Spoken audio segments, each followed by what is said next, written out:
Hi అండి. ఈరోజు మనం అవిసె గింజల కారప్పొడి ఎలా చేసుకోవాలో చూపిస్తాను. ఇవి చాలా చాలా ఈజీ అన్నమాట. ఈ నాలుగింటితోనే మనం కారప్పొడి చాలా రుచిగా చేసుకోవచ్చు. ఇందులో ధనియాలు కానీ, జీలకర్ర ఏమీ అవసరం లేదండి. ఇలా సింపుల్‌గా చాలా ఈజీగా చేసుకోవచ్చు. ఇలా చేసుకుంటేనే చాలా చాలా రుచిగా ఉంటుంది. ఇందులో ధనియాలు, జీలకర్ర అలాంటివి అసలు వేయొద్దు.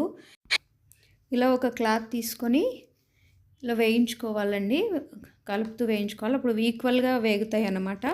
ఇవి వేగాయని ఎలా తెలుస్తాయంటే పెనం మీద మనం వేయించుకునేటప్పుడు వేగేటప్పుడు ఇలా చిటపటలాడుతూ ఉంటాయి గింజలు. అవిసె గింజలన్నీ ఇట్లా చిటపటలాడుతూ ఉంటాయి. ఆ టైంలో కొంచెం చిటపటలాడుతున్నప్పుడు కూడా కొద్దిగా ఎక్కువగానే కలపాలి. ఇలా మిక్స్ చేస్తూ ఉండాలి. అప్పుడు చూడండి ఎలా చిటపటలాడుతున్నాయో. అలా చిటపటలాడేటప్పుడు ఈ అవిసె గింజలు తీసేసుకోవాలి. ఈ అవిసె గింజల్లో కొవ్వు, ఆమ్లాలు, ఇన్సులిన్ ద్వారా గ్లూకోజ్ను పెంచి రక్తంలోని షుగర్ లెవెల్స్ని బ్యాలెన్స్ చేస్తుందన్నమాట. అందుకే అవిసె గింజలు చాలా మంచివి ఆరోగ్యానికి.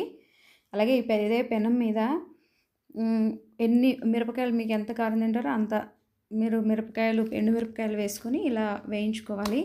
కొంచెం నల్లబడుతున్నాయి అనగా వేగాక తీసేసుకొని ఒక మిక్సీ జార్ తీసుకొని ఆ మిక్సీ జార్లో ఈ వేయించిన ఎండుమిరపకాయలు వేసుకొని అందులో వెల్లుల్లిపాయలు, ఉప్పు వేసుకొని చక్కగా మిక్సీ పట్టుకోవాలి. మెత్తగా అయ్యాక ఇదంతా కొద్దిగా మంచిగా మెత్తగా అయ్యాక దీనిలోనే అవిసె గింజలు వేసుకోవాలన్నమాట. అవిసె గింజలు వేసుకొని ఇలాగా మెత్తగా వీటిని మిక్సీ పట్టుకోవాలి. చూడండి ఎలా అయిందో. చాలా బాగుంటుంది అసలు. ఇది టేస్ట్ చూస్తే అసలు రోజు తింటారనమాట, అంత బాగుంటుంది. కానీ ఇది రోజుకు ఒక స్పూనే తినాలి, ఎక్కువ తినొద్దు. ఎక్కువ తింటే మనకి అరగదన్నమాట.